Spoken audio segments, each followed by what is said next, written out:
Kia ora. Senator Ardern. Thank you, Mr Speaker. Now, I'm glad that the Speaker who just preceded me mentioned that the quote, "At the end of the day, we are the government," and that is absolutely correct. Finally, a member on that side of the House who is willing to stand up and take responsibility for what is the highest unemployment, Mr Speaker, this century. And we've asked questions in this House, and rightfully so, because it's a deadly serious matter. And what have we heard from members on that side of the House today? Chatter about who was having dinner with who. That is an insult, an absolute insult to New Zealanders who are struggling to find work.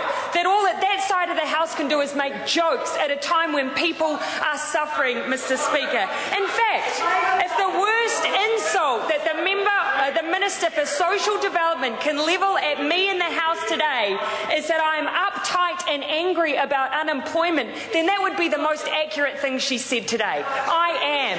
And I would hope that the Minister for Social Development might be as well, but unfortunately not. Instead, when you ask, Mr Speaker, the Minister for Social Development why it is that unemployment benefit numbers have doubled on her watch, what's her answer? Her answer is the economic recession, quote, "the toughest times worldwide." If you go on, Mr Speaker, then to ask her whether or not it means that her punitive welfare reforms are justified and fair given the economic situation we're in, she will respond with, quote, "there are jobs and people will get one only if they look." Mr Speaker, this is a minister that's trying to have it both ways. On one hand, it's not her fault that people are on unemployment benefit because of the economy. On the other, she is completely justified in introducing punitive sanctions, 57,000 sanctions used per annum. That's double. That is double what is being used under Labor when benefit rates were lower. The minister cannot have it both ways, and yet she is. There are, Mr Speaker, 50,000 people on an unemployment benefit who are looking for work, and to have the minister claim that they're not is an insult. There are 174,000 unemployed people looking for work who were just insulted by that minister today. 142,000 who are underemployed, who are looking for more work but can't find it, and therefore are probably struggling to put food on the table. But apparently, according to that minister, they're just not looking very hard either.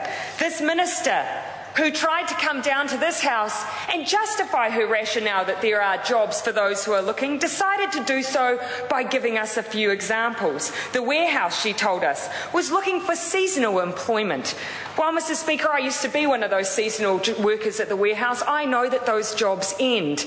And in fact, when they do advertise full-time jobs, there were 1,200 applications for 111 jobs. The next best example she could come up with, New World, not even built yet in Paraparaumu. In fact, I understand the walls aren't even up, but she was already crowing that that would bring about new jobs. Well, Mr Speaker, when New World advertised recently for 150 jobs, 2,700 New Zealanders lined up to try and get those jobs. Mr Speaker, New Zealanders are desperate to find work, and that minister's claim that they're just not looking hard enough is indicative of the kind of approach that this government has been taking to an economic crisis and a crisis of jobs.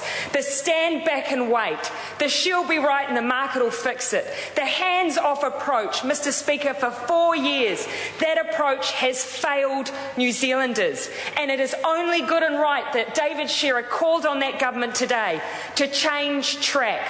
When the facts are presented, Mr Speaker, the government should change its mind about its plan, whatever that plan is, because clearly it's not working. But Mr Speaker, instead what have they done? Well, if they can't improve the economy, all they can change is social security.